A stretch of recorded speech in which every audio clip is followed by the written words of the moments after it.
Bé, bon dia. Bon dia i benvinguts a aquesta nova edició de la Jornada Fontserè. És unes 27 jornades Fontserè. Abans una mica explicar una mica coses més tècniques, tenim aquí la directora del Servei Meteorològic, la Sarai Roca, i per tant ella ens farà una mica la introducció i la benvinguda en aquestes jornades i la inauguració més formal. Així que com vulguis. Bon dia a tothom, agrair-vos que hagueu matinat i que heu passat una mica de fresqueta perquè ja tocava que vingués, però al matí s'ha notat la fresqueta i per tant molt bé. Tenim un programa que hem preparat des de la camp molt interessant i sobretot dedicat més a la comunicació meteorològica. Jo crec que estem en un moment en què la comunicació, la manera d'explicar el que ens passa en un context de canvi climàtic és superimportant. Hem de ser entenedors, ens hem de coordinar bé i sobretot amb aquests canvis que hi ha, que la gent ja no mira tant la televisió, potser mirem més les xarxes socials, ens hem d'assegurar bé de la font i tot això de vegades té la seva part positiva, que és la immediatesa, però també té els seus desavantatges i per tant crec que en aquest sentit el Servei Meteorològic de Catalunya volem impulsar una plataforma nova de web, una aplicació mòbil i ser més persistents a les xarxes socials en aquest sentit, perquè creiem que la nostra font coordinada amb Protecció Civil, coordinada amb el cos de bombers, coordinada amb agents rurals, té prou força com perquè la gent ens pugui seguir bé.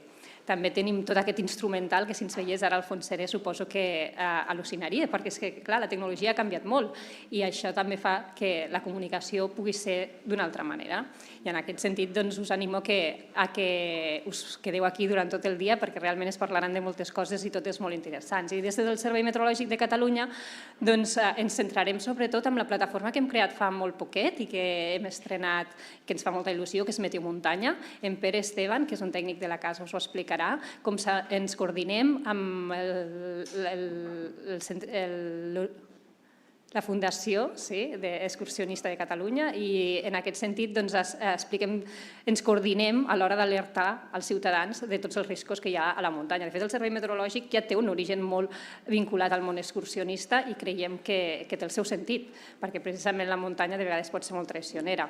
Però des del Servei Meteorològic de Catalunya això, ens obrim a explicar tots els riscos i per exemple, us vull explicar una anècdota. Aquest estiu, per exemple, els mitjans de comunicació que us deia que per ells és important parlar, és a dir, prioritzen la immediatesa, doncs nosaltres no la podem prioritzar perquè ens basem en dades. I llavors aquest estiu, que ha sigut un estiu extremadament càlid, com sabreu, doncs hi havia mitjans que ja parlaven de la tercera onada de calor quan nosaltres encara no estàvem segurs de si ho era o no, perquè nosaltres hem de fer una anàlisi previ i ho hem de discutir. I cada dia hi ha 2 briefings a la casa en què es coordinen tots els tècnics meteoròlegs i arriben a un consens. Llavors és curiós perquè jo he treballat molts anys en mitjans de comunicació i entenc la necessitat d'aquesta immediatesa, però quan estàs en un Servei Meteorològic de Catalunya, doncs prèviament ens hem d'assegurar del que passa i com després s'ha d'explicar. I en aquest sentit, suposo que les jornades també aniran encarades amb això, amb la veracitat de les dades, amb els registres, amb l'origen, amb la font, amb l'instrumental. Ara, per exemple, també al Servei Meteorològic hi ha una normativa europea que ens prohibeix treballar amb instruments amb mercuri. Doncs a veure com ens adaptem amb això, perquè fins ara n'hem utilitzat molt i n'estem utilitzant molts. És a dir, impedeixen la compra d'aquest instrumental nou, però de moment els que tenim els podem seguir utilitzant. Doncs els estem cuidant més no poder, ja us ho podem assegurar. I estem treballant també per trobar alguns sensors adequats que siguin tan fiables com els del mercuri. Bé, en tot cas, jo ja canyo perquè crec que aquí hi ha gent molt més interessant que té previst parlar i us animo que us quedeu fins al final perquè realment crec que valdrà molt la pena. Gràcies. Molt bé, moltes gràcies. I són les 21.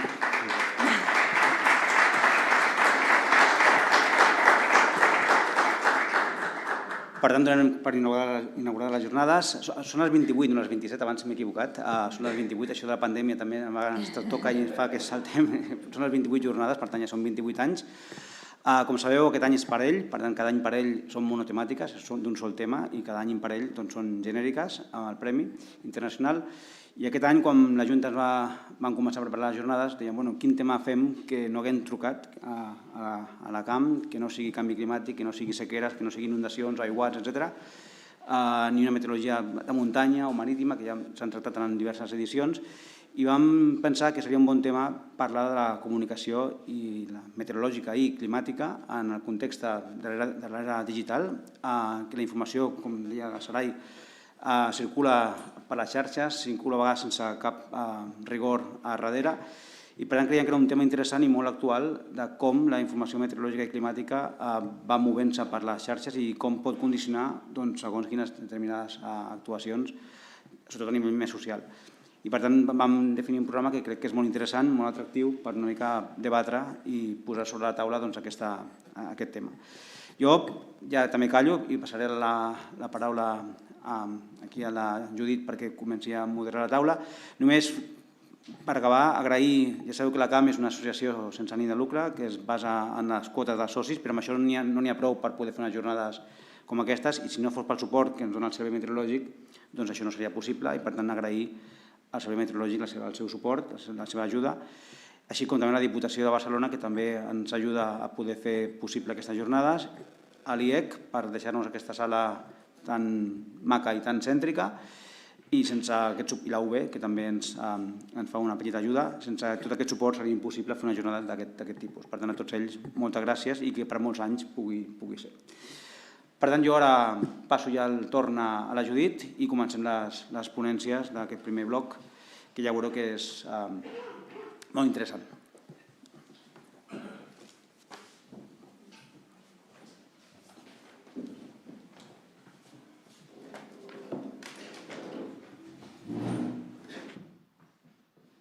Bon dia, m'escolta? Sí? Bé, doncs moltíssimes gràcies. Gràcies, Jordi, i a la Junta també, perquè per mi és un honor estar en aquesta taula i poder presentar a persones expertes i apassionades per la meteorologia. Em fa molta il·lusió realment poder estar aquí i presentar-les. I començarem el primer bloc. Es tracta de ponències d'uns 20 minuts aproximadament i després tindrem uns 10 minuts de preguntes. I aquesta primera part, al matí, serà centrada en la comunicació científica i després a la tarda ja tindrem una altra temàtica molt relacionada però més centrada en la previsió meteorològica i els avisos. Llavors començarem amb la ponència del Robert Monjo. Ell és el director de recerca i d'innovació de la Fundació per la Recerca del Clima i a més és professor associat de la Universitat Complutense de Madrid. És especialitzat en geometria computacional aplicada a sistemes dinàmics i models predictius en climatologia i física matemàtica.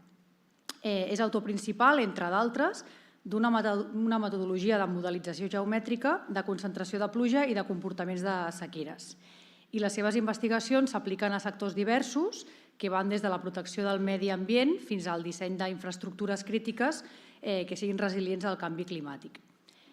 Per tant, Robert, quan vulguis, la seva ponència es titula Serveis climàtics per a l'adaptació al canvi climàtic que demanen els que utilitzen l'aigua. Molt bé, moltes gràcies. Merci. Este mando funciona, veritat? Sí. Bon dia a tots, moltes gràcies per l'oportunitat d'estar així amb vosaltres després d'uns quants anys que no vaig poder vindre. Avui parlarem, aprofitant la comunicació científica de la meteorologia i del canvi climàtic, començar amb el focus de com comunicar el risc climàtic per a l'adaptació. Diríem que la gent ja sap que hi ha canvi climàtic, la immensa majoria, ja sap que ha d'adaptar-se, però com ha d'arribar aquest missatge i quins són els requeriments bàsics i més importants d'aquests serveis climàtics per a la població en general i per a les entitats.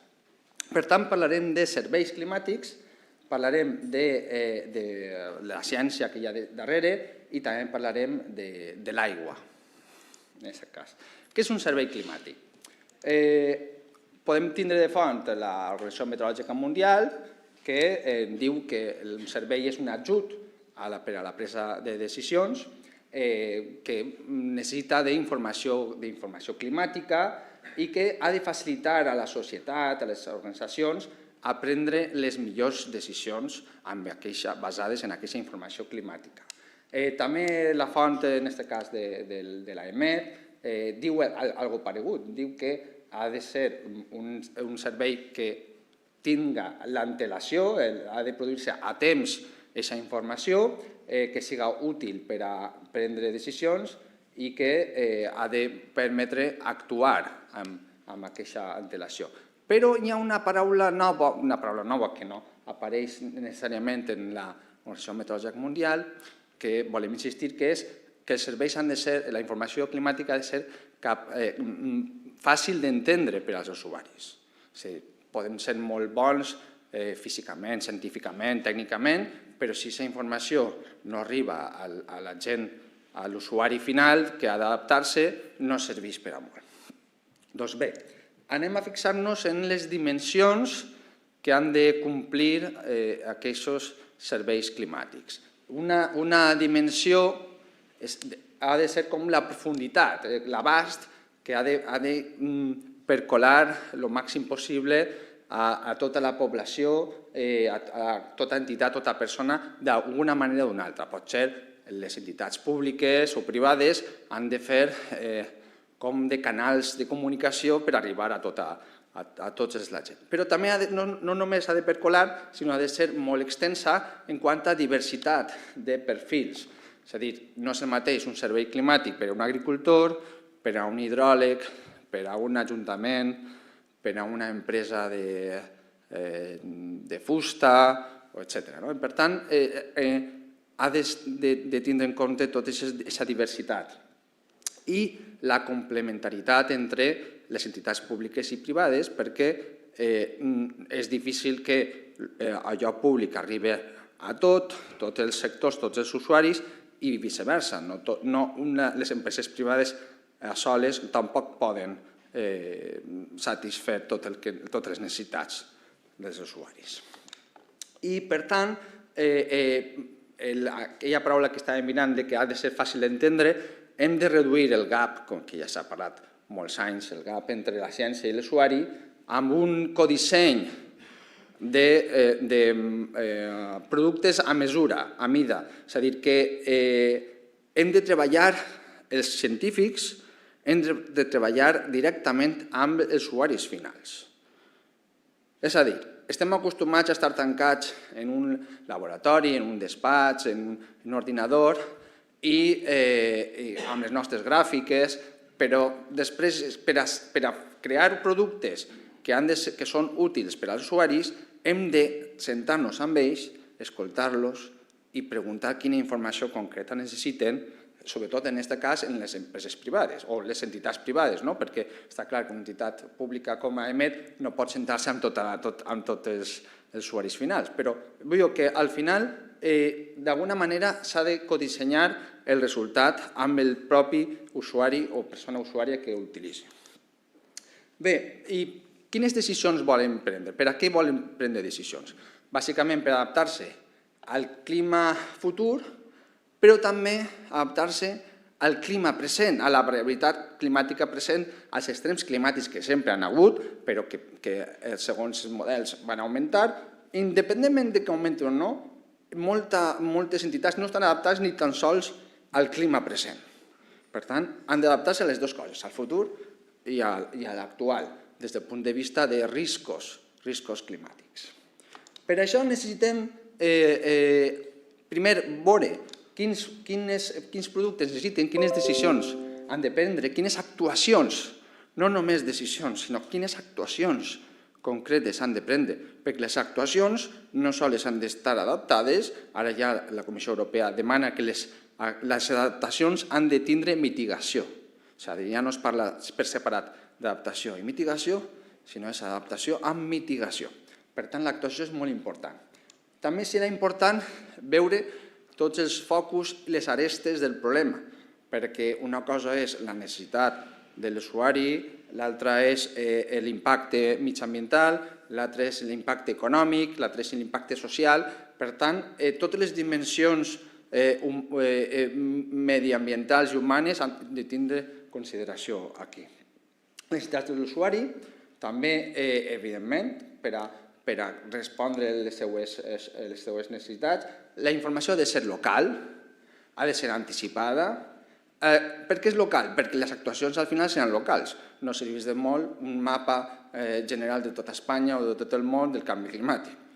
Hem de tindre diferents mètodes per a comprovar l'error sistemàtic. La informació ha de ser fàcil d'entendre, ha de ser fiable, per tant, ha de tindre una validació amb observacions.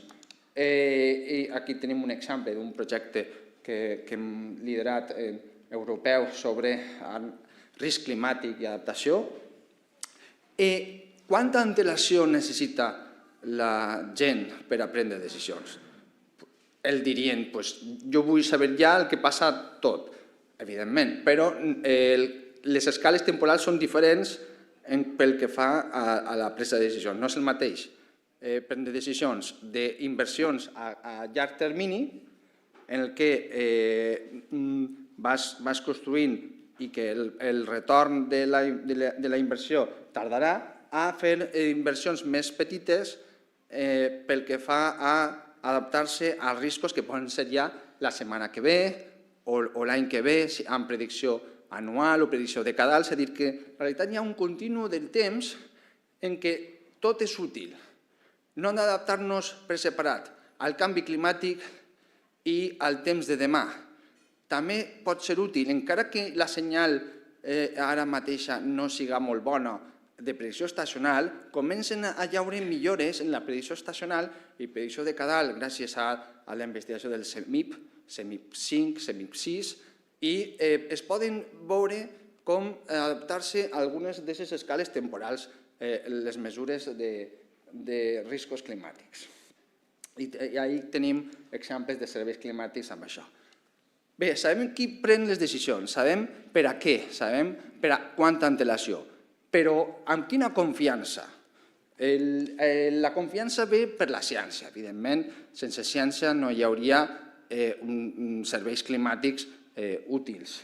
Han anat avançant moltíssim, ja tenim des de fa anys el sext informe de l'IPCC, els models del CEMIP, que així el Barcelona Supercomputer Center ha participat molt activament en aquest desenvolupament de models a escala global, dinàmicament, van millorar moltíssim. Encara així no són perfectes, evidentment, és un model.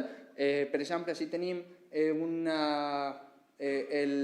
corrent subaquàtic equatorial del Pacífic, que dius, per això, perquè això està molt lluny. En realitat, les corrents oceàniques transporten l'energia i es formen uns ponts atmosfèrics en què transmeten aquesta energia d'uns llocs a altres i hi ha teleconnexions, com sabem aquí, de la WEMO, la AMO, la NAU. Per tant, que no modelitzen bé aquestes corrents oceàniques afecten a la variabilitat climàtica modelitzada pels models. És a dir, que encara falta més treball, però anem avançant. Què hem de fer per a que sigui confiable una projecció climàtica? Hem de treballar amb molts models.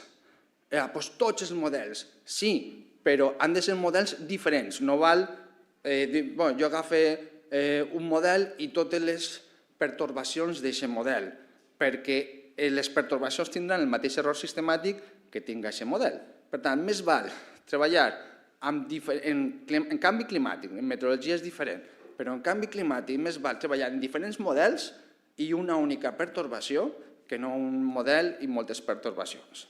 En meteorologia pot ser que tinguem millor assimilat, com no afecta tant les corrents oceàniques, no és tan important, però l'error sistemàtic que tenen en les corrents és molt important en això.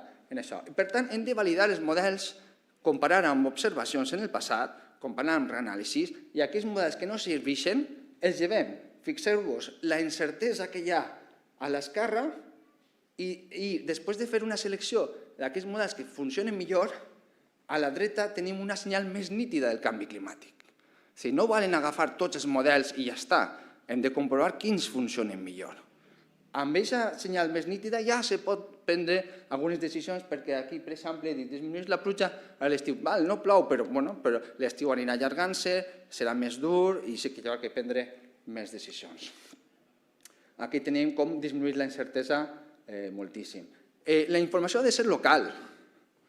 N'hi ha moltes maneres d'arribar ahí. Pot ser fem una regionalització dinàmica, una correcció del bias del model o més estadístiques per a fer models més complexos. Quan més mètodes, millor. I validar-los, fer verificacions en el passat, comprovar que funcionen bé. I tota aquesta ciència, al final, ha de tindre un codisseny d'indicadors.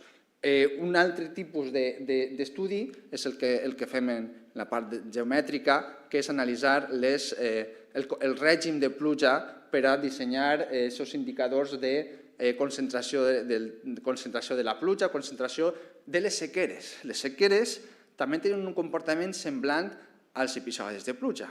Hi ha sequeres que estan, com diguem, unes dins d'altres, també com si foren la nina rosa, i podem mesurar com es trenquen aquestes sequeres o com es concentren i mesurar el canvi climàtic com va afectar per a prendre decisions en els impactes d'aquestes sequeres.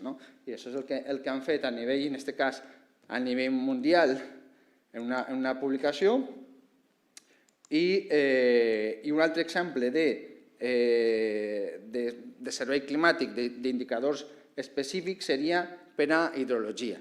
Anem a veure què demanen exactament la gent que necessita informació per a l'aigua. En agricultura el que demanen és què poden fer en cada moment, no només si han de regar o no han de regar.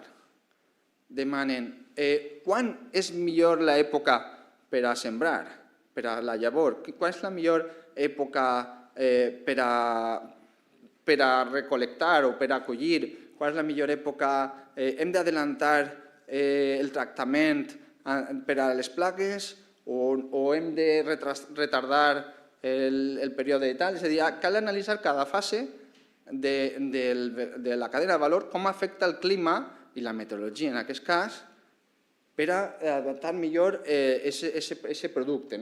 En el cas del consum humà, el que demanen és que mesurem quina serà no només la quantitat, sinó també la qualitat de l'aigua. És a dir, que va empitjorar la qualitat de l'aigua de la que beguem de l'aixeta. Quines mesures podem prendre? En aquest cas, un estudi finançat pel Miteco per a València Capital, i sembla que l'aigua podria empitjorar i caldrà fer alguna cosa.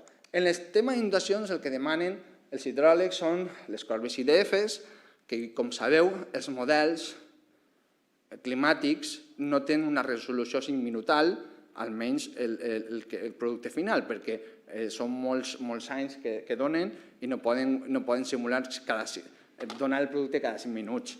Per tant, el que cal fer és fer un downscaling del temps, no només de l'espai, sinó hi ha que intentar tindre productes el més fins possibles. I amb això ja poden córrer els models hidrològics. I després, evidentment, demanen una distribució espacial. Però el que més demanen els usuaris és que tota aquesta informació estigui integrada, que sigui fàcil d'utilitzar. Per a que sigui fàcil d'utilitzar, necessiten una ferramenta en què puguem visualitzar fàcilment tota aquesta informació, que no siguin uns formats molt estranys, encara que per baix tinguem NCDF, TIFF, el que vulgueu, i després ha de ser fàcil.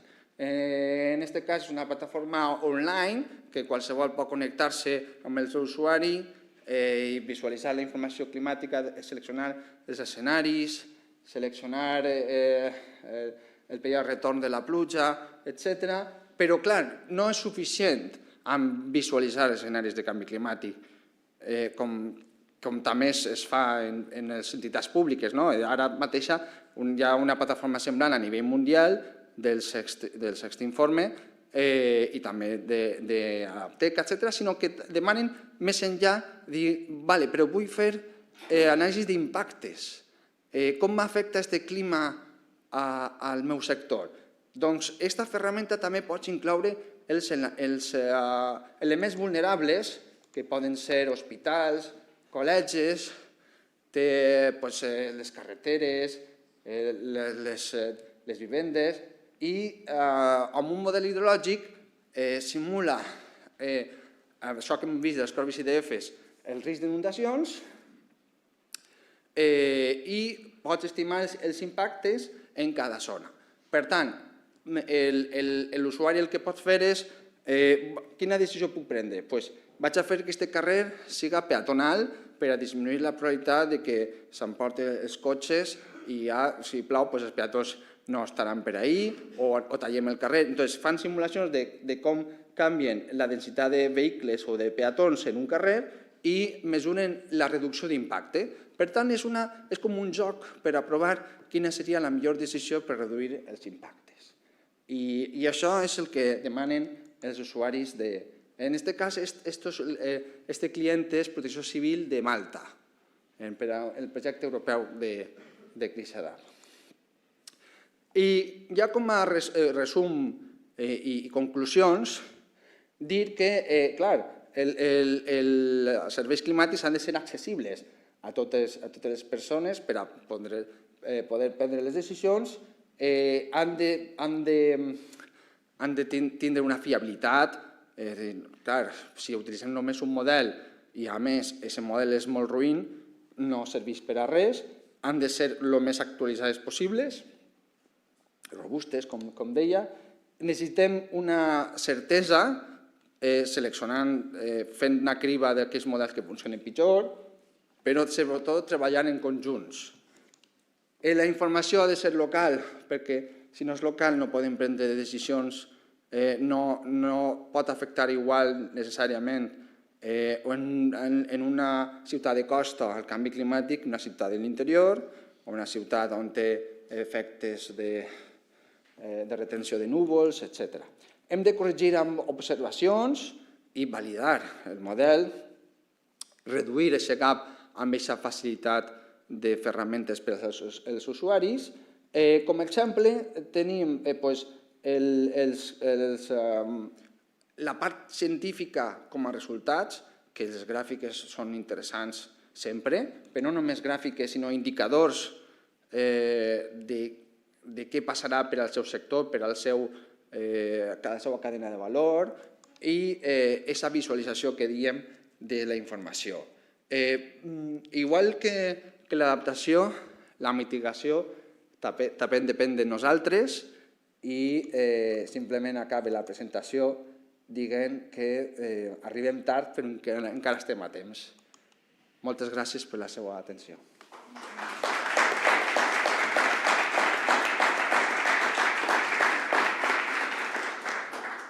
Moltes gràcies per la seva acció, m'agrada això.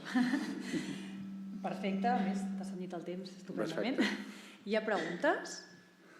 Tenim un espai ara per fer una mica de debat. Allà darrere. Sí. Moltes gràcies per la presentació, m'agradaria. Quina és la teva impressió, un comentari sobre, per mi, molt interessant per mi, aquí un dels punts claus és, la gestió per l'usuari final, és a dir, convèncer l'usuari final que la gestió de la incertesa. És a dir, a mesura que te'n vas al futur, l'usuari final veu que aquestes corbes s'enxamplen moltíssim. I les accions que ha de prendre necessiten unes inversions econòmiques, etc. Quina és la teva impressió de com millorar la gestió de la incertesa o convèncer l'usuari final, tot i la gran incertesa que hi ha en algun... Moltes gràcies per la pregunta, és donat en la clau. De fet, jo personalment prefereixo parlar de certesa, és a dir, sabent el problema de la incertesa, intento comunicar quina certesa tenim. És a dir, jo parlo de dir, mira, no sabem exactament què passarà, per exemple, amb la pluja anual, però sí sabem que l'estiu la pluja disminuirà, l'estiu serà més llarg, per tant, tindreu uns períodes secs més un estrès hídric major i fins i tot, encara que no canviarà la pluja, només per la pujada de temperatura de 1,5, 2, 3, 4, 5 graus, la demanda d'aigua, l'estrès hídric que van a patir la vegetació, l'agricultura, el consum humà, ja se pot prendre decisions, fins i tot en l'aigua. És a dir, és la paradoxa, no sabem què va passar en la pluja anual, però sé que hem de prendre decisions per a l'aigua. És a dir, que en comptes de comunicar el que no sabem, ens agrada comunicar quines coses sabem. També sabem que la pluja serà més concentrada, més desigual. És a dir, encara que ploga el mateix durant tot l'any, que no sabem si plourà el mateix tot l'any, caurà en menys temps, s'aprofitarà menys l'aigua, hi haurà més escorrentia, menys percolació, més erosió, més desigualtat, com deia, en la distribució de l'aigua. És a dir, que sí que hi ha coses que sabem. I després, la temperatura, que tenim així un rang de temperatures molt gran per a saber quina temperatura farà en el futur. En realitat, podem descartar alguna d'aquestes franges, perquè algunes d'aquestes franges és suposant que estiguem fent mitigació i no estem fent mitigació. Per tant, hi ha més certesa del que sembla. Sí, perquè no és he fet un poc de trampa perquè parla de conjunts, però he omitit la part d'escenaris en què ja no és una pertorbació de les condicions inicials, sinó són decisions de les condicions inicials. I aquestes decisions hem de dir, mira, hi ha certesa que si no fem res passarà això. Més o menys no sé si t'he contestat. Perfecte. De res. Una altra pregunta? No?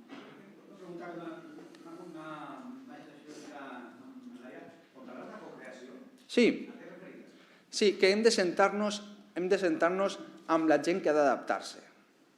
Clar, això no podem fer de forma sistemàtica a les entitats públiques. Les entitats públiques poden sentar-se, per exemple, amb universitats, amb associacions o federacions d'associacions, amb representants, portaveus de conjunts d'usuaris, però no pot sentar-se amb usuaris concrets. Per tant, la col·laboració pública-privada, que jo soc un gran defensor del públic, però evidentment necessitem també de lo privat, ha de sentar-se amb la gent que necessita adaptar-se i dir, tu què necessites? Jo vull saber què li passarà a la taronja. He de canviar de varietat? Serà resistent? Com sabem si la taronja serà resistent al canvi climàtic? Hem d'analitzar quins són els graus acumulats de temperatura de la maduració de la taronja, quin ha de ser el període inicial de quin tractament o el que siga, i veure si el fet que l'estiu estigui allargant-se afectarà alguna de les decisions del dia a dia d'aquest usuari final. I per això necessitem definir, crear indicadors concrets, específics, per exemple, de data de la llavor. La data concreta en què he de fer la llavor per a l'encisam, o jo què sé, o l'empeltatge. I aquesta data, al final, serà un indicador igual com es fa. Com sabem que s'ha allargat l'estiu? Jo dic que a partir de 25 graus és l'inici de l'estiu, o el percentil 78 o 90.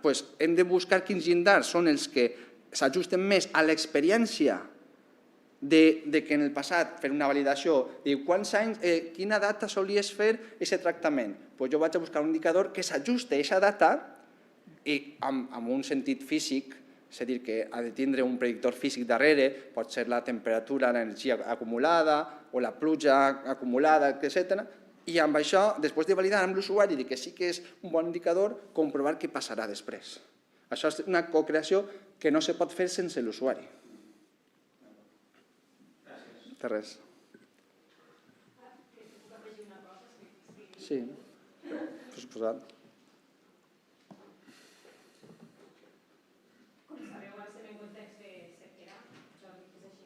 Faig bé? Sí. Ara sí. Doncs, com sabeu, ara estem en context de sequera i precisament una de les converses que vam tenir amb els companys de departament, els d'Agricultura, era si podien aconsellar a la gent del territori a canviar de sembrat, perquè just ara han de decidir si fer blat o ordi. Un és més barat i l'altre és més car. Un és més resilient a la pluja, a la sequera, i l'altre no. I clar, amb els companys del Servei Meteorològic, sobretot els de clima, els vam oferir totes les dades possibles, però sí, sempre amb aquest marge d'error que existeix i que...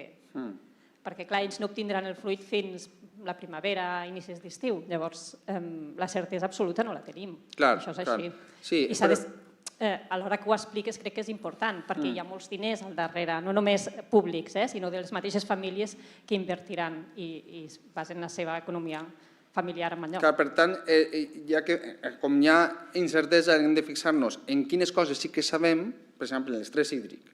L'estrès hídric és segur que augmentarà i fixar-nos en que si fem més inversió, que siga més inversió en pal·liar els efectes d'aquest estrès hídric, per exemple, o aquesta resiliència a aquesta pèrdua d'aigua, etc. Però volia dir que no només els serveis climàtics han d'estar en l'inici de la decisió, també en l'acompanyament dels diferents escalons de la cadena de valor i en la validació del servei, de comprovar que efectivament està produint-se aquest retorn o reducció dels impactes o augment dels beneficis, el que siga, al llarg d'un període de validació que ha de definir-se, que pot ser amb simplement predicció estacional, és a dir, perquè no puc esperar 30 anys per veure si funciona, d'acord, però sabem que d'ací 30 anys els estius seran com este d'ací, el de normal. Aleshores podem aprofitar la predicció estacional que quan vinga una onada de calor, anem a veure si és veritat que aquesta espècie que és més resilient està produint més fruita. I això ja és una validació de cara als propers 30 anys, no cal esperar 30 anys. D'acord? Molt bé. Bé, perfecte. Gràcies.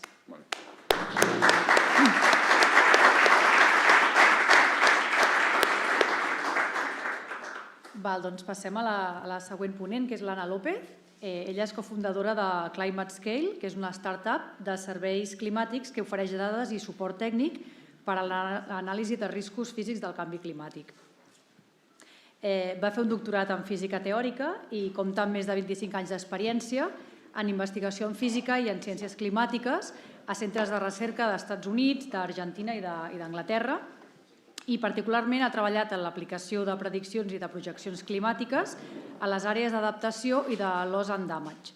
També ha treballat en la implementació comercial de models de predicció als sectors financers i energètic i des de fa 3 anys lidera l'àrea de desenvolupament climàtic a Climate Scale, assegurant que tots els productes i serveis estiguin basats en l'estat de l'art de la ciència del clima. I ens oferirà una ponència sobre storylines per als recursos eòlics. Així que quan vulguis, Ana. Ok, hola, buenos días. Voy a hablar en castellano, soy de Argentina, o sea, voy a hablar en argentino mejor que en castellano. Bueno, yo les voy a contar un poco nuestra experiencia como un servicio climático privado. O sea, nosotros estamos entre lo que Robert hablaba de su perspectiva y el usuario final. Estamos justo en el medio. Y escuchaba muchas de las cosas que decía Robert y creo que puedo dar otra perspectiva un poquito distinta de lo que puede contar alguien que está en el sector público. Específicamente, primero les voy a contar un poco quiénes son nuestros usuarios y cuáles son sus preguntas y después voy a hablar de lo que se llama storylines, voy a definir lo que se llama storylines en el contexto de la ciencia del clima.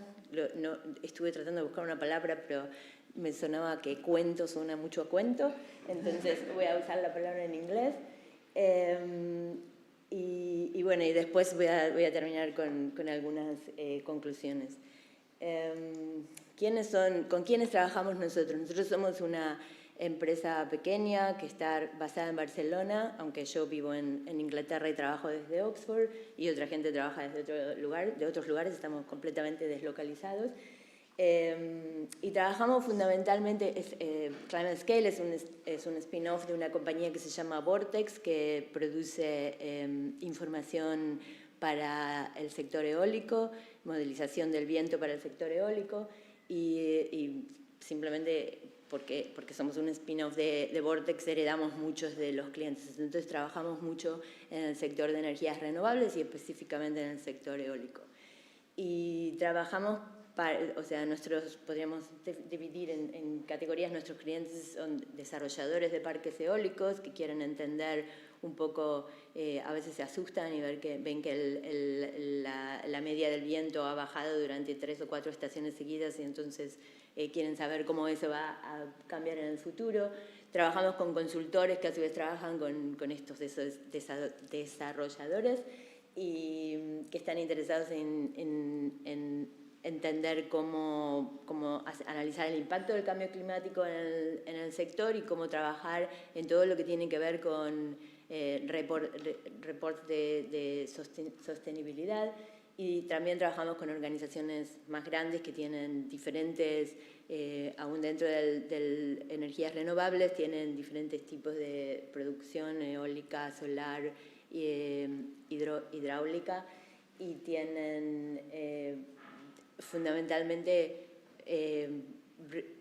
diferentes necesidades. Una, entender cuáles son los impactos y cómo adaptarse a esos impactos, y también tienen que cumplir con los requerimientos de reportar, de reportes de sustentabilidad. No me sale la palabra. Entonces, nosotros trabajamos haciendo información, nos basamos específicamente en los riesgos físicos, no hacemos nada de que tenga que ver con lo que se llama riesgos de transición, que son los que están más relacionados con cómo va a impactar los cambios de políticas de cambio climático, por ejemplo, tasas de carbono en las operaciones de una compañía. Tampoco miramos la parte de conteo de emisiones, hacemos específicamente riesgos físicos de cambio climático. Y bueno, dentro de todas estas organizaciones, y si nos centramos específicamente en el sector eólico, tenemos como dos extremos de clientes. Unos son los técnicos, los que hacen el análisis del recurso eólico cuando hay que desarrollar un parque, por ejemplo, y son los que tratan de hacen todas las estimaciones de cuál va a ser el recurso, hacen los análisis de cómo, no sé, cómo tiene que estar dispuesto el parque en el lugar físico, cuáles turbinas, qué tipos de turbinas hay que instalar, y para todo eso hacen falta datos sobre cómo es básicamente cómo es la distribución del viento, cuáles son los patrones de viento en el sector. Y en el otro extremo están los que dentro de compañías grandes se encargan de todo el tema de sustentabilidad y tienen preguntas un poco diferentes. Entonces, pensando en los técnicos, en los equipos técnicos, cuando ellos tienen que evaluar el recurso potencial en un parque eólico, usan información de los últimos 20 años. En realidad hay mediciones de periodos más cortos y después eso se extiende con modelización, y tienen información de los últimos 20 años. Entonces la pregunta es, ¿cómo va a cambiar el viento y los patrones de viento en los próximos 20 años con respecto a los últimos 20 años? ¿Cómo va a cambiar el P50, ¿no? La mediana de la distribución del viento va a ser muy diferente. ¿Cómo van a cambiar otros patrones de diseño, como por ejemplo las velocidades extremas con periodo de retorno? La velocidad extrema con periodo de retorno de 1 en 50 es la que se usa para estipular qué tipo de turbina se instala. Esa es otra pregunta que se hacen a menudo. También se preguntan cómo se verifican los modelos, y esto es algo de lo que Roberta habló bastante, ¿no? O sea, el tema de la verificación. Hay usuarios, sobre todo los más técnicos, bueno, no solo los más técnicos, en realidad los más técnicos y los que quieren realmente tomar decisiones, que es otro tema, ¿no? Pero los más técnicos se preguntan si pueden creerle a los resultados de estos modelos de clima, cómo se verifican. Y otra pregunta es, Roberta habló un poco de esto, que hay diferentes como generaciones de modelos de clima, el CIMIP 5, CIMIP 6, entonces la pregunta es, okay, cuando aparezca el CIMIP 7 me van a decir cosas diferentes. Esas son preguntas que se hacen a menudo la gente más técnica. Y una cosa interesante es que también una cosa que necesitan es respuestas rápidas a preguntas del management de las empresas que aparecen cuando hay una noticia en la prensa diciendo cosas tipo el viento va a disminuir, los modelos de cambio climático proyectan o el fin de la industria eólica, modelos de cambio climático proyectan el disminución del viento en los próximos, no sé, 30 años. Y cuando uno lee la noticia no dice que es el fin de la industria eólica, pero el titular es el fin de la industria eólica, entonces el management le manda al equipo técnico un pedido de por favor nos explican qué está diciendo este artículo, ¿es cierto o no es cierto? Y muchas veces vienen a nosotros para preguntarnos nuestra opinión. Y al final de todo esto, ¿qué hacer con la información? ¿Cómo tomar decisiones con esta información? Que está relacionada con una pregunta que hicieron antes y que nosotros vemos que es una cosa es crítica. Gente que está acostumbrada a tener una serie temporal para el viento en el periodo histórico con un P50 y que tienen metodologías muy claras de cómo trabajar con esa información, ahora se encuentran con que hay, no sé, 20, 30 series temporales, una para cada modelo, más aún si uno tiene en cuenta diferentes cosas, diferentes características de los modelos, a cuál le creen. Usan todas juntas. Si usan todas juntas es una distribución de probabilidad. ¿Cómo se trata eso en la toma de decisiones?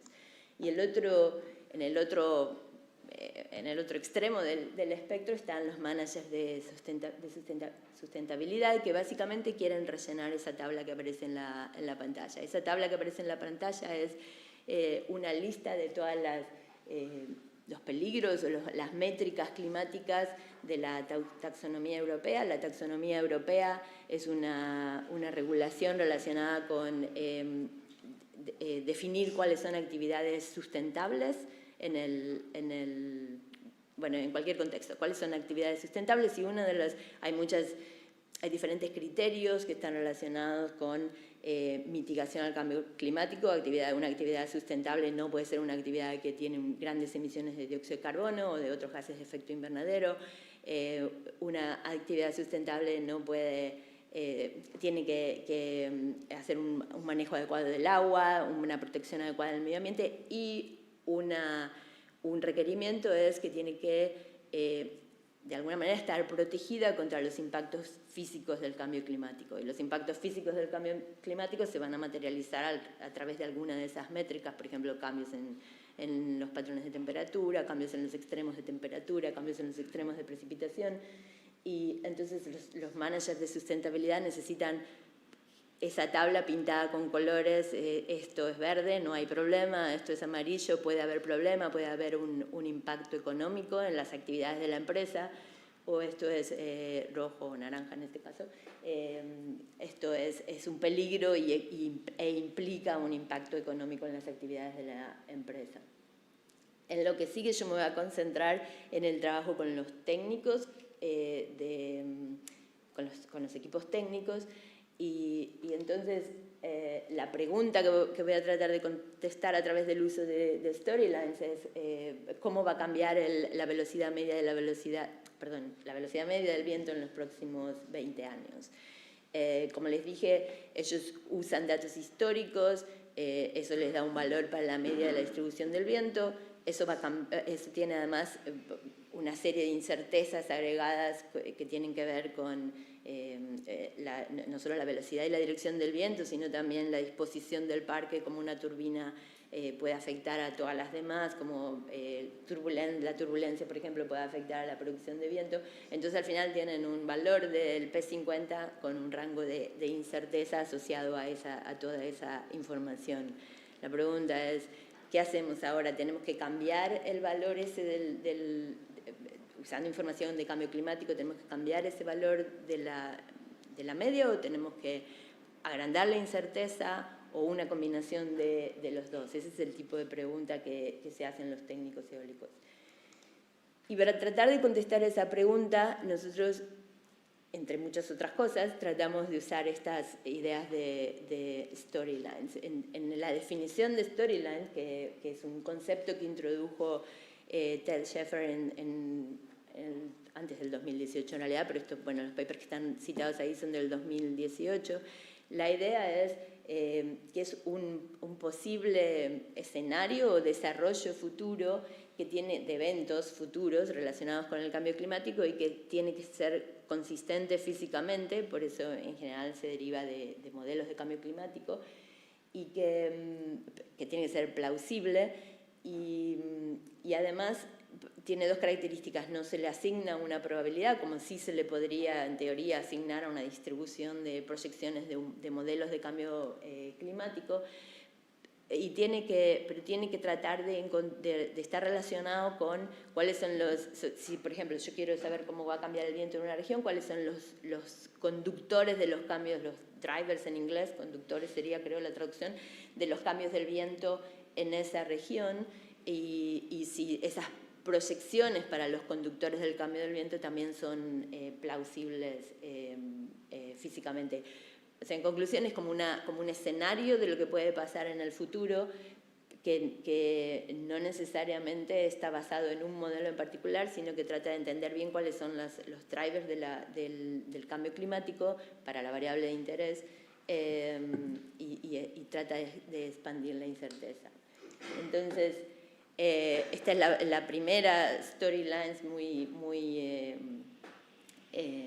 primitiva, por llamarla de alguna manera, que tratamos de construir. Esto fue para un cliente que estaba interesado en cómo iba a cambiar el viento en el norte de Colombia, en La Guajira. Y en este caso lo que nosotros pensamos es, bueno, vamos a ver si entendiendo un poco lo que hizo el viento en ese lugar en el pasado, podemos decir algo en el futuro. Entonces, si miran, con esto creo que marco, si yo marco ahí, ¿se ve? No, tengo que marcar acá, ¿no? Ok. Si miran esta serie temporal, es el viento en La Guajira, está sacado con, la parte naranja es un reanálisis del siglo XX, o sea, datos históricos datos históricos basados en reanálisis de 1900. Los últimos 40 años era 5, que es mucho mejor en teoría reanálisis.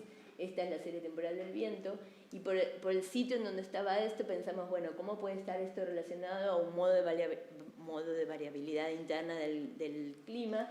Y pensamos que lo que podía estar relacionado a esto era la oscilación del Atlántico Norte, que es básicamente la anomalía de las temperaturas en el Atlántico Norte con respecto a la temperatura media global de los océanos.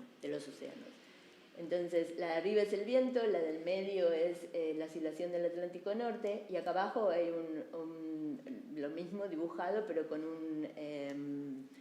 una media un running mean de 10 años. Y lo que se ve es que parecen bastante anticorrelacionados. Acá, en estos gráficos de acá, bueno, acá se ve la anticorrelación entre la velocidad del viento en esta región y la oscilación del Atlántico Norte. Cuando la oscilación del Atlántico Norte es negativa, el viento es mayoritariamente positivo y viceversa.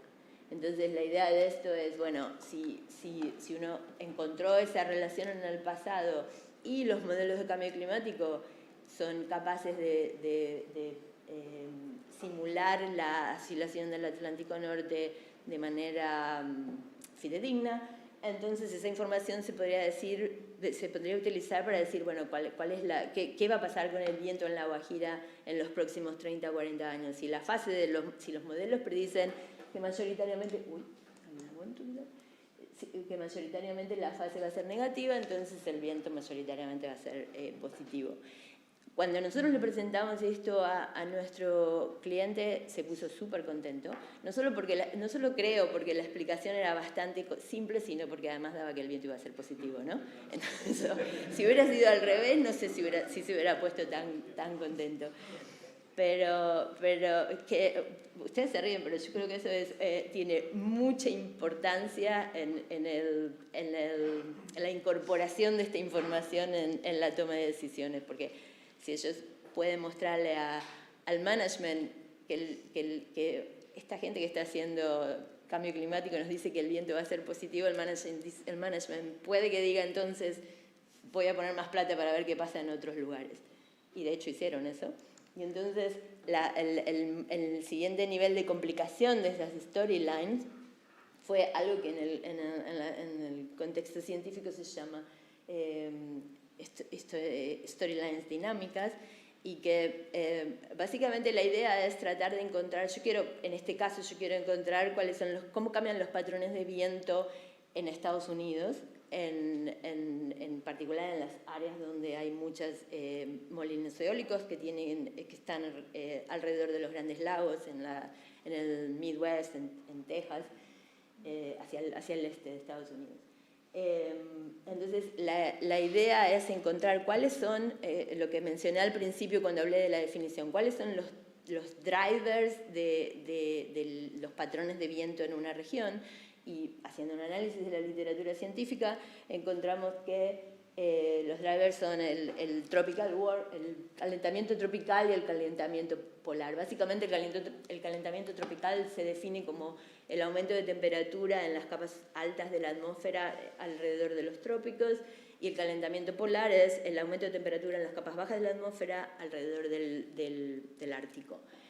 Esos son nuestros dos drivers. La razón por la que estos son buenos drivers para este caso particular es porque se entiende que si el calentamiento tropical aumenta, la corriente del chorro que está dibujada aquí se mueve hacia el norte y se vuelve más derechita, y si el que aumenta es el calentamiento polar, la corriente del chorro se vuelve mucho más ondulatoria y baja, y eso claramente tiene que impactar en los patrones de viento en Estados Unidos.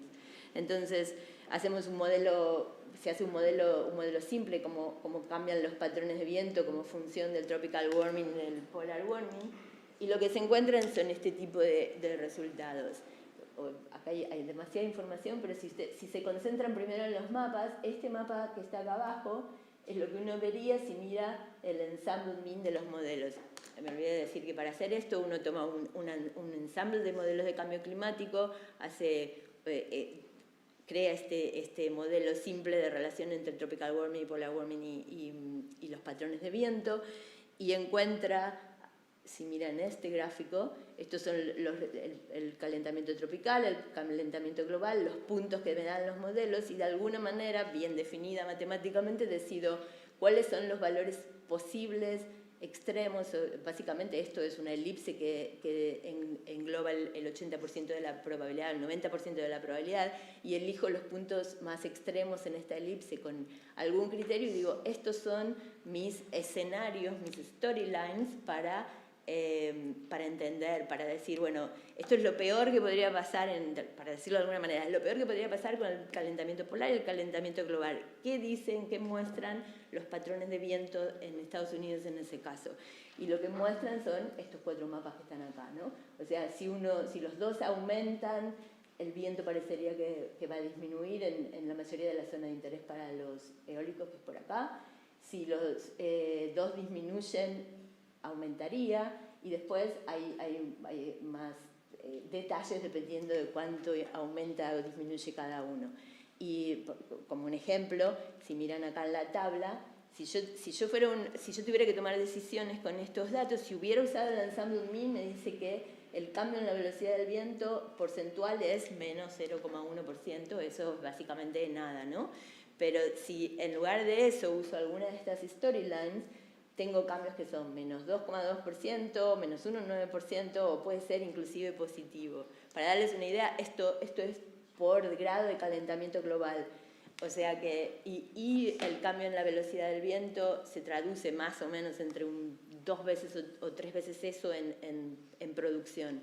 O sea, un menos 2,2% podría ser un menos 6, 7% en producción, que es un valor muy significativo si uno piensa en la producción de un parque en la vida útil, ¿no? que es lo que está en la vida útil del parque.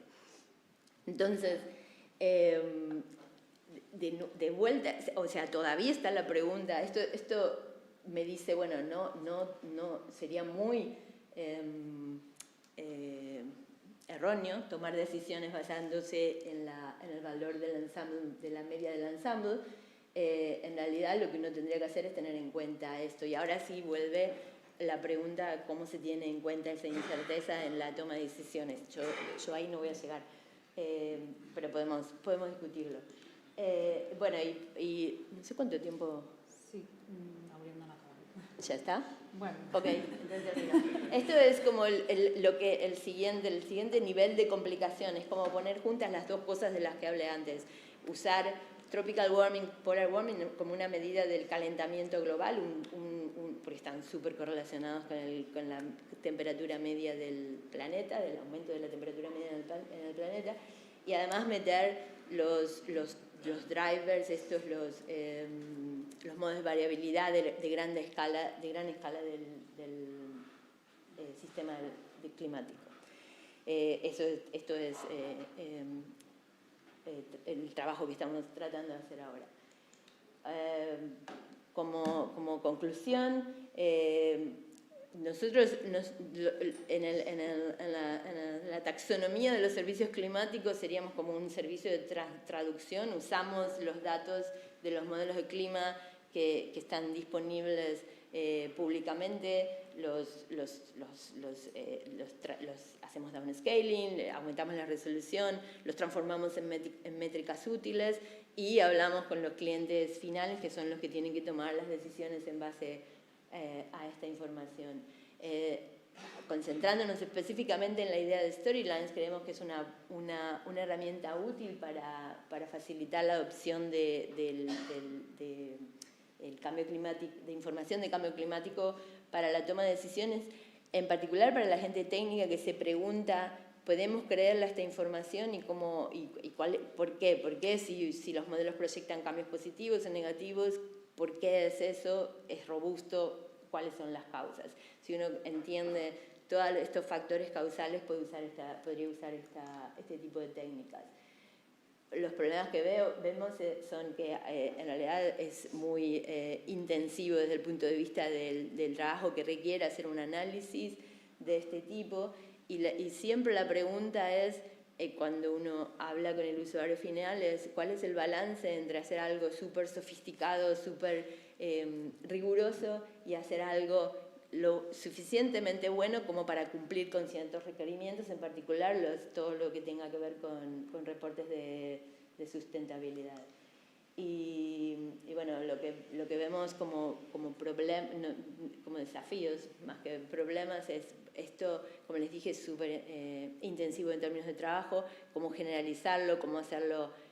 Si se acuerdan de la tabla que les mostré que quiere el manager de sustentabilidad, hay 30 métricas distintas, de 30 cosas distintas, y esto que yo les conté es el trabajo específico para el cambio en la velocidad media del viento, cómo hacer esto más general, porque desde el punto de vista de la gente que habla de esto en la comunidad científica, lo proponen cada vez más, está discutido en el último reporte del panel intergubernamental de cambio climático, lo proponen cada vez más como una manera de hacer análisis, especialmente análisis localizados, análisis regionales de cambio climático y proveer información al usuario final, pero lo que vemos es que, aunque a nosotros nos parece súper interesante y súper divertido hacer este tipo de cosas, la viabilidad de hacerlo en general es un poco más discutible.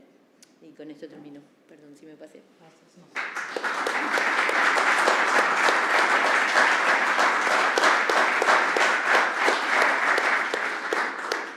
Bé, moltes gràcies, Anna. Molt rellevant i aplicat. Hi ha alguna pregunta? Quedaria un parell de minuts. Sí? Si podeu passar-li al micro, sisplau. Muchas gracias por la presentación, Ana, muy interesante el tema. Yo tenía una pregunta sobre si habéis observado una consistencia entre lo que proyecta directamente los modelos de cambio climático CNP5 o CNP6 en cuanto al cambio de viento regional en Estados Unidos o en Europa y lo que habéis obtenido indirectamente con los drivers de variabilidad de los modos de oscilación del Atlántico y de los calentamientos.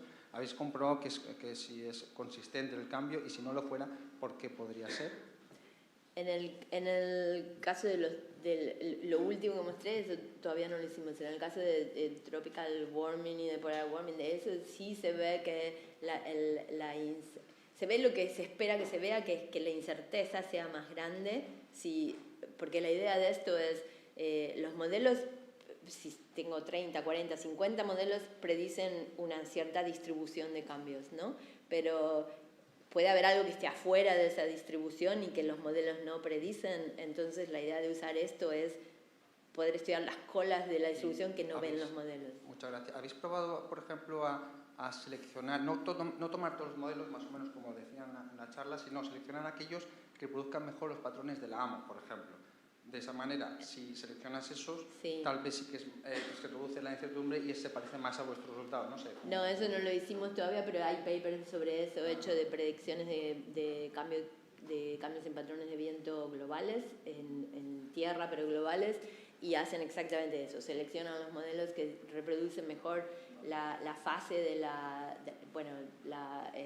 periodicidad de la AMO o PNO y ven que se reduce la incertidumbre. Sí, eso es una posibilidad. Es como dos visiones distintas. Una es como, si querés, evaluar los modelos usando cuán buenos son para simular este tipo de oscilaciones, si son relevantes para la variable que a uno le interesa. Y eso sí, nosotros no lo hicimos todavía, pero se ve que sí pasa. Otra es el concepto de usar estos puntos rojos que yo mostraba en la elipse en el tropical warming y polar warming, es samplear lo más posible toda la incerteza que no está contenida en los modelos. Y en términos de toma de decisiones, que para mí algo que está relacionado con lo que preguntaron antes es, o lo que se discutió antes es, primero está escrito acá al final de la última pregunta que aparece ahí, ¿no? Where to start cómo empezar en términos de toma de decisiones. Hay mucha gente que nosotros vemos que está dispuesta y tiene el apoyo del director de la compañía, porque dice, bueno, sí, está bien, tenemos esta información, va a haber impactos, tenemos que tomar medidas, pero cómo usar la información, y también hay un tema de costo-beneficio, ¿no? El director de la compañía quiere saber si vale la pena tomar medidas de adaptación, o lo mismo que pasa con los países y a nivel mundial, ¿no? Es mejor esperar que pase, que ocurran los daños y pagar por los daños, o invertir ahora en medidas de adaptación. A nivel de países y global creo que está súper probado que tiene mucho más sentido invertir ahora en medidas de adaptación, pero las compañías están como en ese punto, ¿no? Tienen que hacer ¿cómo se dice eso? El economic case para eso. Bueno, anem una mica justos de temps. Si és breu, sisplau. No. Muchas gracias por la presentación. Yo tenía una pregunta relativa a la tabla que mostraste anteriormente con los distintos elementos. En particular, vi que indicaste también que la precipitación es uno de los factores que se tienen en cuenta, ¿no? Sobre todo la precipitación intensa. ¿Esto? Sí, y yo vi que recientemente hay algunos estudios que indican que uno de los problemas para los aerogeneradores es el impacto que tienen las gotitas de precipitación o las partículas, por ejemplo, de granizo o granizo blando, y en particular, sobre todo por las puntas que son de aerogeneradores grandes, ¿no? Que, pues, con límites de 25 metros por segundo, que es cuando paran, ¿no? Y palas que son, pues, o sea, hay velocidades ahí localmente de 100 metros por segundo. Entonces quería preguntarte si me puedes dar alguna información de cómo se está teniendo en cuenta eso, porque me consta que hay trabajos para intentar justamente cuantificar, ¿no? la probabilidad conjunta de esa precipitación con el rango de viento que es útil. Sí. Gracias. Sí, hay trabajos sobre eso. ¿Cómo se está teniendo en cuenta? Creo que no se está teniendo en cuenta.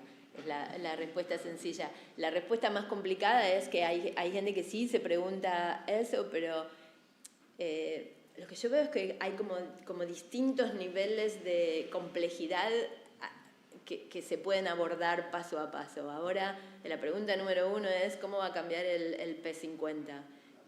Después, hablando con nuestros clientes, nosotros tenemos como una especie de lista de cosas que están asociadas a todos estos riesgos, y si quieren saber cómo va a afectar el granizo, porque eso causa erosión, cómo los eventos compuestos de precipitación y viento, cómo van a afectar, pero tiene un nivel de detalle eso que está mucho más allá de lo que se puede abarcar ahora a este nivel. Yo creo que eventualmente se va a llegar ahí, pero no es... ellos lo definen como grados de impacto, sería la palabra. O sea, cambio en el P50, impacto altísimo, ¿no? Porque eso es 6% de cambio en la producción. Cambio en eventos extremos de precipitación y viento tiene obviamente un impacto, pero comparado con el cambio en el P50 es relativamente menos importante, entonces lo miramos la próxima vez. Esa es más o menos la conclusión. Muchas gracias, merci. Perdó. Molt bé, moltes gràcies. I ara passem a la darrera ponència d'aquesta primera part, després ja anirem a esmorzar. I tenim aquí el Fermín Grodira. Ell és graduat en Biologia i té un màster en Comunicació de la Ciència, Tecnologia, Medi Ambient i Salut i un altre de Periodisme, de Recerca, Dades i Visualització. I és redactor a Maldito Clima. Ha passat també per les seccions de Maldita Ciencia i Maldito Bulo. I, per tant, com a biòleg reconvertit en periodista científic, ha col·laborat amb el Confidencial, amb la Marea i Público, entre d'altres, i a part té un premi de periodisme mòbil de la UOC i de l'agència EFE, i ens parlarà sobre desinformació climàtica. Buen día. Primero, gracias a la CAM por invitarnos y al público por asistir. Bueno, primero, hay una breve introducción de Maldita.es para quien no lo conozca. Somos un medio sin ánimo de lucro que nace en 2017, centrado en luchar contra la desinformación y dar herramientas a la población. Vamos a hablar sobre vulnerabilidades narrativas, pero bueno, primero acabo de introducirnos. Nuestro objetivo es dar herramientas a la población para luchar contra la desinformación de forma pedagógica y usando un lenguaje sencillo. Una de esas herramientas es este chat de WhatsApp, un chatbot en el cual recibimos desinformación y también cuando la desmentimos y producimos el artículo la llevamos de vuelta, como este caso, que ahora trataremos este caso que ocurrió este verano con desinformación climática. Si queréis guardaros el número para vosotros o vuestro entorno, pues genial. Bueno, os dejo aquí un ratito, si queréis, que hagáis fotos. Y bueno, también tenemos un consultorio mensual en el cual aclaramos dudas de la gente sobre medio ambiente, clima, energía. Que Maldito Clima como tal, no lo he dicho, lo hicimos este mes de abril, lo lanzamos el Día de la Tierra y llevamos ya más de 6-7 meses. También tenemos un glosario que vamos poco a poco ampliando con distintos términos para que el público general pueda conocerlos. Términos un poco técnicos quizás, que aquí no es ningún problema, pero que en otro público no especializado pues no tiene por qué conocer.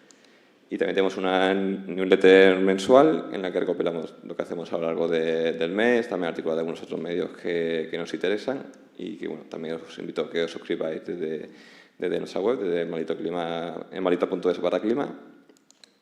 También estamos en distintas redes, Clima como tal está solo en Twitter, pero bueno, el conjunto de Maldita pues tenemos en TikTok, Instagram, Twitch, Facebook y tenemos un Twitch de lunes a viernes como Maldita en general. Clima lo hacemos una vez al mes normalmente, este mes lo hemos hecho 2 veces por la COP, pero bueno, y hoy vamos a hablar directamente de bulos y narrativas, que es por lo que me habéis llamado. Los bulos son desinformación muy concreta que podemos desmentir. Usamos también noticias falsas, fake news, porque las noticias o son verdaderas o lo que es falso no es una noticia. Además es un término que tiene ciertas connotaciones que no sirven para usarlo de forma válida por nuestra parte.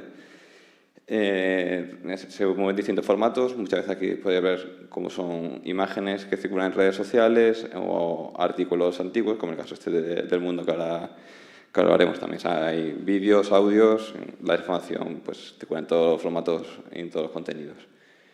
Este caso es bastante reciente, de este verano, que con la ola de calor ha habido una avalancha de desinformación bastante enorme, que aquí Rubén del Campo de AMB nos ha ayudado mucho con ello, así que se lo agradezco mil.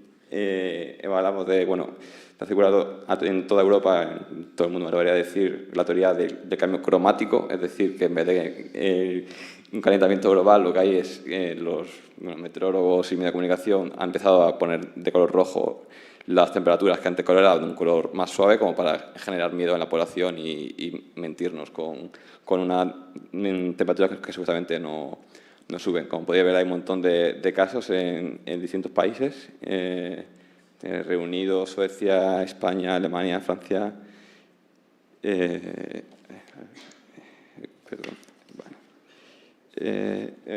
Aquí tenemos el caso de Alemania y Francia, distintos casos, distintos ejemplos de cómo ha circulado en redes sociales más allá de la imagen. Esto está sacado sobre todo de Twitter y en España, que es un poco lo que es más fácil para nosotros ver. Este es el caso concreto de Alemania, en el que comparan un mapa topográfico del año 2017 con las temperaturas de 2022 para mostrar supuestamente cómo nos manipulan según los desinformadores climáticos. Tenemos el caso también de Suecia, en el que comparan un mapa que dicen que del año 1986, cuando realmente es de 2016, de la televisión pública SVT, con un mapa de agosto de 2021 de otro canal, además. Y evidentemente circula desde mayo de 2022 para decir que esto no es un verano, para decir que es un verano normal, cuando realmente sí que estamos en verano. Y bueno, realmente, pues como sabéis, en Suecia las temperaturas han subido más de 2 grados desde el 86, que en teoría supuestamente nunca no ha pasado nada, según este bulo.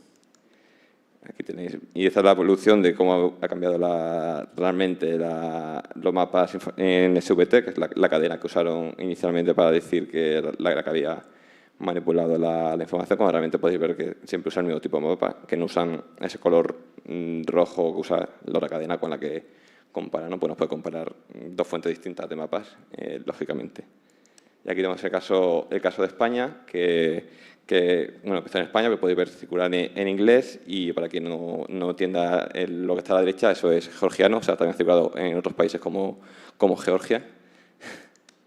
Y aquí realmente se compara un mapa de isotemperaturas del año 2000, bueno, no recuerdo qué año, pero un mapa de hace unos años de un aviso de AMET de temperaturas, con un mapa de temperatura máxima para un caso más de supuesta manipulación mediática, que no es así. De hecho, el propio Roberto Brasero, el pobre, tuvo que salir en Twitter a desmentir esto, porque estaba circulando bastante en redes sociales y, como ya puede ver, no solo en España, sino en otros países. De hecho, hicimos un artículo que Brian Castro comenzó en colaboración con otros fact-checkers de otros países de Europa, en el que no confirmaban que en sus países circulaban en distintas versiones de estos mapas.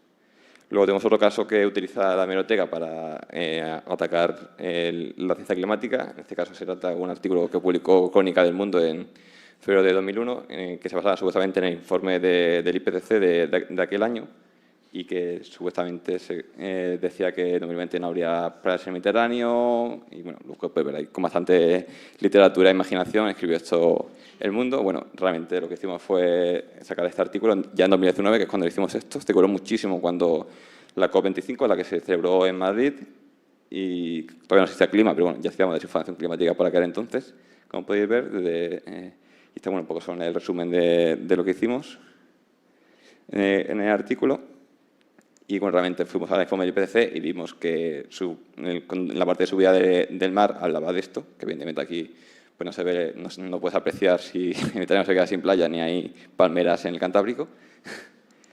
Y de hecho, fuimos a la parte de subida de temperaturas y vimos, de hecho, que no solo se equivocó, sino que se quedó hasta corto, porque en 2001 preveía que del 90 a 2025 subiría el nivel del mar de 3 centímetros a 14, y realmente ha subido de 93 ya 10 centímetros, o sea que ha cumplido la previsión y puede que hasta se quede corta incluso.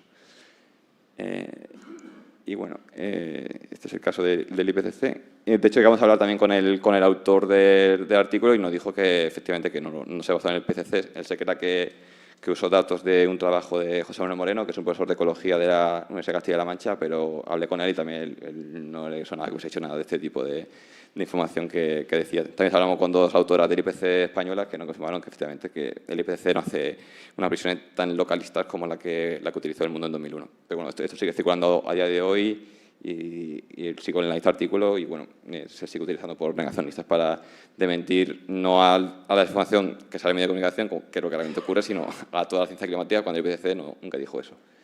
Luego hay narrativas que no calificadas como bulo porque suelen tener una parte más o menos de verdad o un cherry picking, o de una parte una media verdad sacan una mentira. Y bueno, aquí, este es el caso. Tenemos aquí la hora de calor de junio de 2022, que bueno, hablaban de que era calor todos los veranos cuando todavía no era el verano astronómico, sí, meteorológico. Y bueno, a ver. Y bueno, os estaba diciendo cuando en la primera quincena de junio, cuando vimos que la la anomalía de temperaturas era muy positiva y usamos bastantes datos y gráficas para hacerlo muy accesible y ameno el artículo y que la gente pudiera ver de un vistazo que realmente pues, hacía muchísimo calor en aquel entonces, sobre todo para la época del año que era, y que no era el calor de todos los veranos.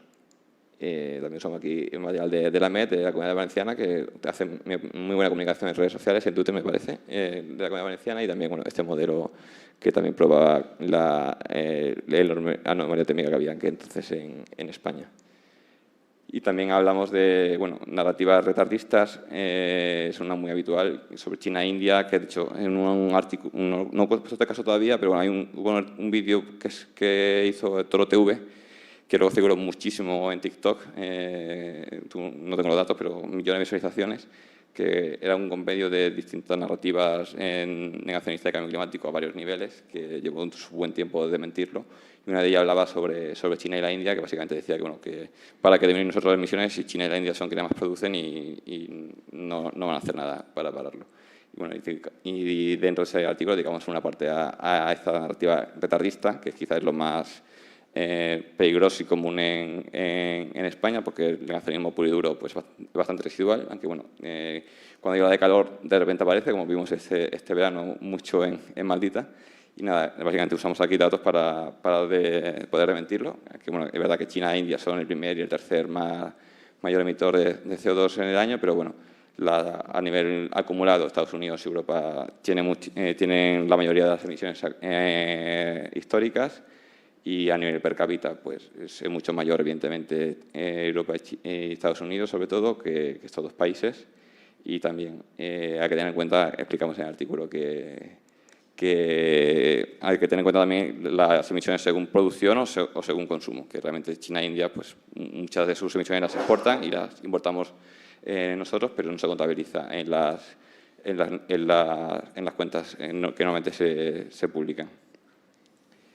Y aquí también hablamos de distintos tipos de desinformación. Tenemos identificado estos tipos. Normalmente se apela, estos bulos apelan a afirmaciones muy extremas, apela a las emociones, a nos están engañando, a esto siempre ha sido así, etcétera.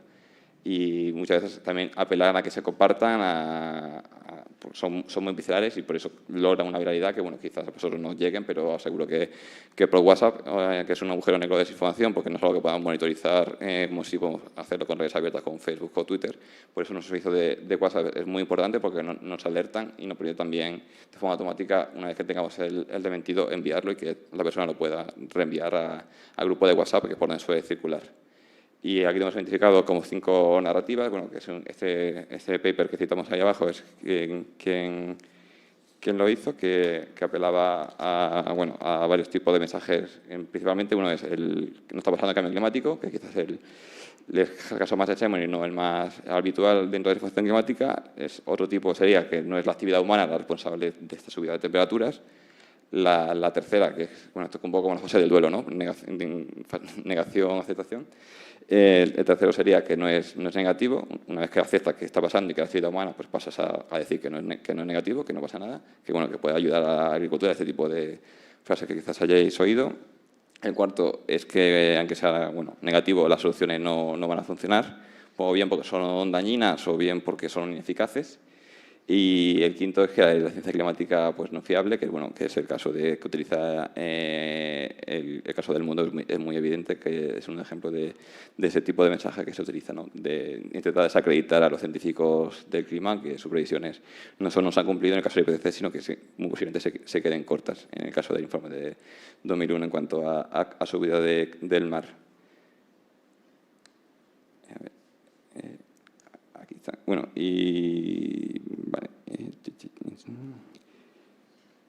Vale.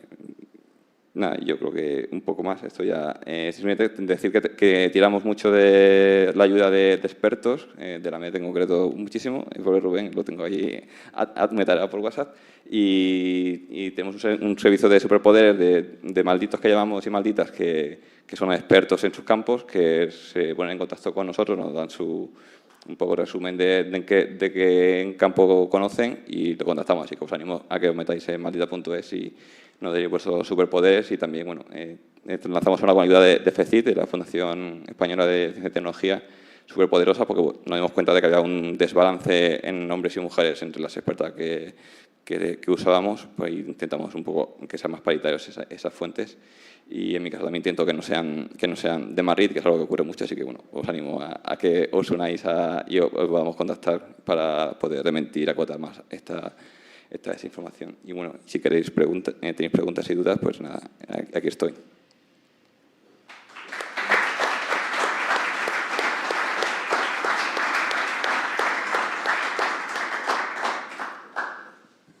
Molt bé, moltes gràcies. S'ha d'anar en compte amb la informació, sempre contrastar. Hi ha alguna pregunta? Sí?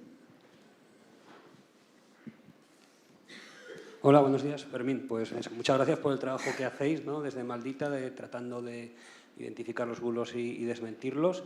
Yo creo que lo hacen para darnos trabajo, porque precisamente en plena ola de calor, cuando más trabajo hay, es cuando más bulos surgen, ¿no? Y realmente, pues lo que decimos, ¿no?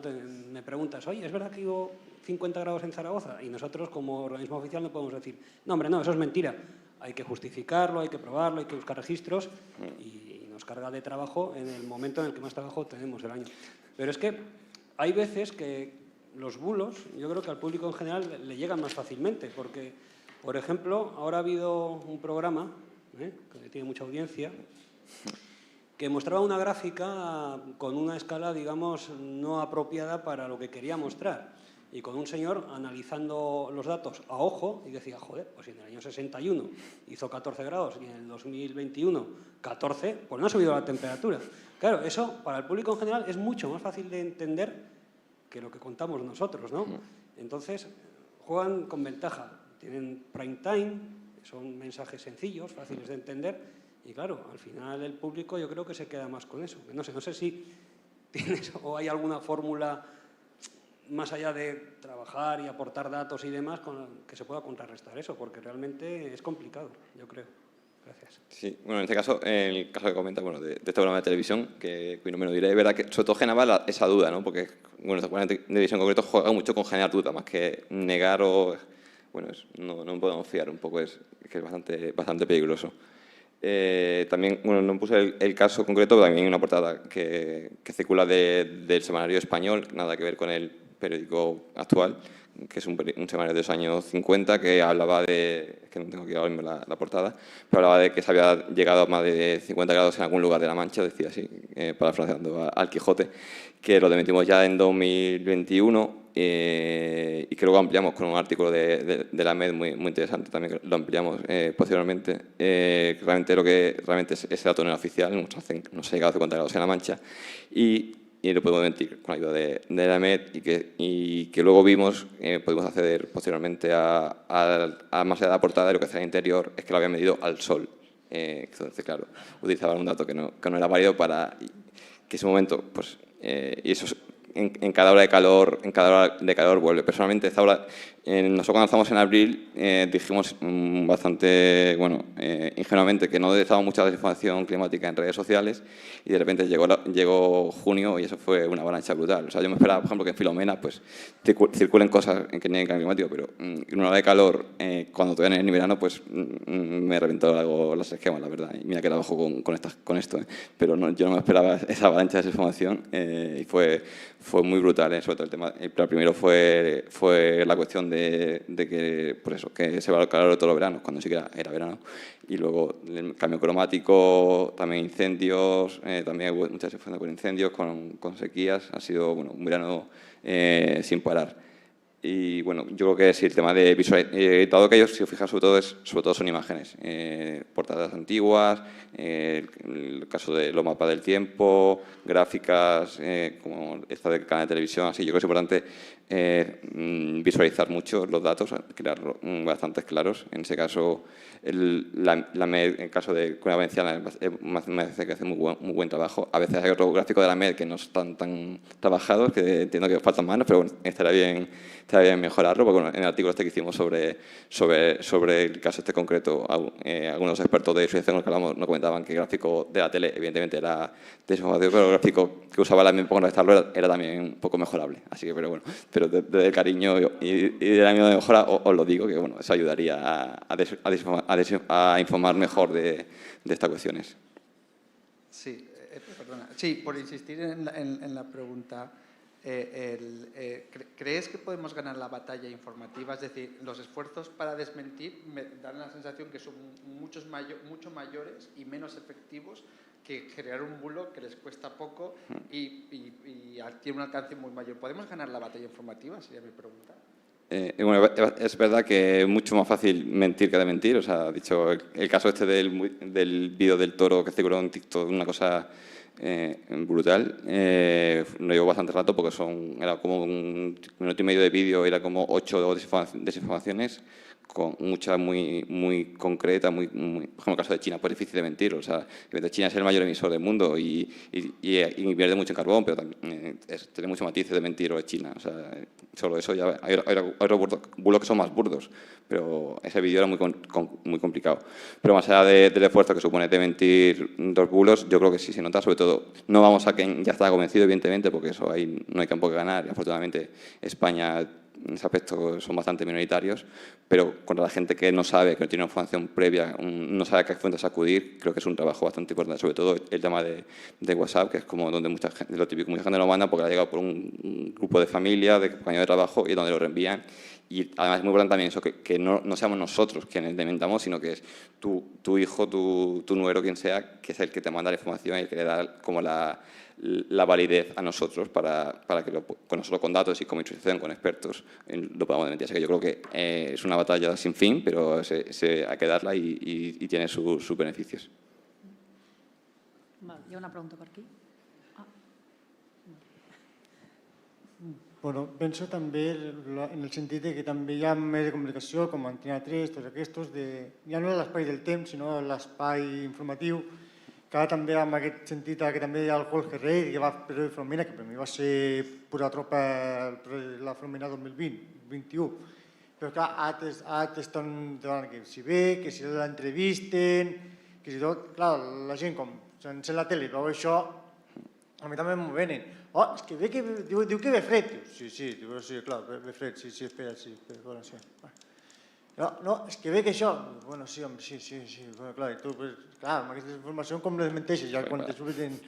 Sí, clar, però quan aquí per cada vegada és l'espai del temps, però quan te ve a l'espai de notícies oficials, clar, després ara la gent aquí diu que l'admet, però diu l'onada de fred quan encara no ha arribat. És que... amb aquesta cosa com desmenteixes.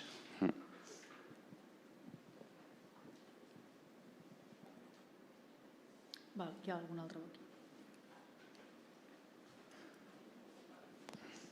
Es una pregunta muy... ¿Habéis visto desde Maldita, habéis analizado a quién es detrás de los bulos y la razón por la cual se hacen los bulos? Es decir, si hay algún elemento común detrás de los bulos climáticos, es decir, si los medios de comunicación siempre son los mismos, hay un número máximo o unos medios de comunicación que dan más bulos que otros, si detrás hay una ideología, si hay algún interés económico, o sea, si hay detrás de estos bulos, si habéis analizado qué hay detrás y por qué se hacen estos bulos, porque es un poco sorprendente. Sí, bueno, es más una labor muchas veces más de la academia que nuestra, y luego sobre la información que circula en redes sociales. Tú puedes ver algún tuit, pero no sabes muy bien si es el primero, si circula ante por grupos cerrados de Telegram o de WhatsApp. O sea, es muy difícil encontrar el origen primigenio.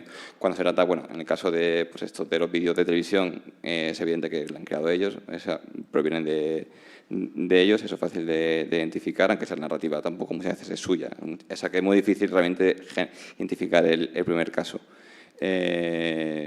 Sobre todo digo, cuando son memes que circulan es imposible. O sea, nosotros ponemos ejemplos siempre, pero casi nunca señalamos porque es muy complicado, incluso injusto podría ser señalar a alguien concreto.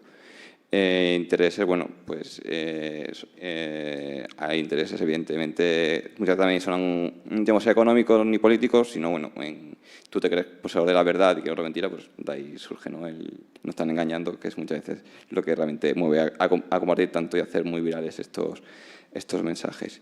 Y los tipos de información ya resumí un poco ahí este estudio, esos 5 grandes familias de desinformación. Bé, moltes gràcies. Puc afegir una pregunta? Sí, perdona. Sí, ja que estic repartint el micròfon. Una mica en la línea en lo que comentaba Rubén y Robert. Claro, mi duda es, la idea es intentar convencer a esta gente, y no digo que vosotros yo creo que lo hacéis muy bien, pero muchas veces al desmentir los bulos es inevitable, y aquí se han oído risas y me parece normal y todo esto, que es muy difícil no acabar haciendo que la persona que ha puesto el bulo o que dice esto o que piensa esto se sienta ridiculizada. Y en el momento en que hacemos eso, o sin querer hacemos eso, yo creo que generamos un rechazo y se generan cámaras de eco. Es decir, me da igual que tú me desmientas el bulo porque yo tengo una red social que se lo cree. Entonces, para mí lo complicado es esto. Lo complicado no es desmentir lo que vosotros lo hacéis muy bien sin ridiculizar, es decir, vosotros lo hacéis de manera neutra y, como has dicho ahora, sin señalar. Pero yo creo que el problema es este. El problema es intentar convencer a la gente sin que esta persona o estas personas se sientan ridiculizados o que no saben de ciencia. Entonces, vosotros lo hacéis muy bien, pero yo creo que la cámara de resonancia que creáis vosotros se aprovecha en muchos casos en redes sociales para ridiculizar a aquellos que crean los bulos. Y no digo que vosotros seáis responsables porque no sois responsables. Pero no sé, me gustaría saber tu opinión sobre esto. Es decir, cuando la idea fundamental es convencer a la gente de que la ciencia sirve de algo o que el cambio climático está sucediendo, básicamente. Sí, yo creo que es importante muy el servicio de WhatsApp que tenemos, en el que realmente quizás, no me voy a enterar la vecina, pero por ahí circula mucha desinformación que no controlan los académicos, no pueden monitorizar, porque es un servicio de servicio de comunicación cerrado, afortunadamente, para nuestra privacidad, digo. Pero claro, ahí no es un @ desconocido que te lo manda por Twitter cuando ve que estás compartiendo un bulo, que es algo que podemos hacer todos y que quizá puede tener ese efecto en contra, pero cuando es, ya digo, un familiar, tu hijo, porque en general si nos lo mandas para convencernos, y a lo mejor muchas veces se hace desde el desconocimiento y de no saber o de reenviar todo lo que recibimos, que bueno, sobre todo en personas a partir de cierta edad es algo que ocurre mucho. Por eso he insistido mucho que es muy importante no partir nuestro mentido, pero bueno, de forma amable y con el ánimo de no tanto de convencer como de aportar datos y que ya la persona que lea el bulo y que lea nuestro desmentido y que él decida libremente cuál de los dos prefiere creer. Así que insisto mucho en que eso es muy importante también eso, que lo envíe, porque si igual alguien no sabe quién es Maldita, de repente recibes ¿estos quiénes son? ¿Quién le paga? Pues, pues igual puede confiar de nosotros porque no se cree un poseedor de la verdad, pero si te lo manda alguien que tú conoces de confianza, que no conoce previamente, y yo creo que de forma muy efectiva. De hecho, hay bastante estudios científicos sobre cómo el fact-checking funciona y bueno, se habló mucho de backfire effect en su momento, que realmente ya no está bastante evidente que ya casi no existe, o casos muy concretos. Así que sí, fact-checking no es la panacea, no sirve contra no con el negacionismo de la noche a la mañana, pero sí funciona y ayuda bastante. Perdó. Hi ha una darrere aquí.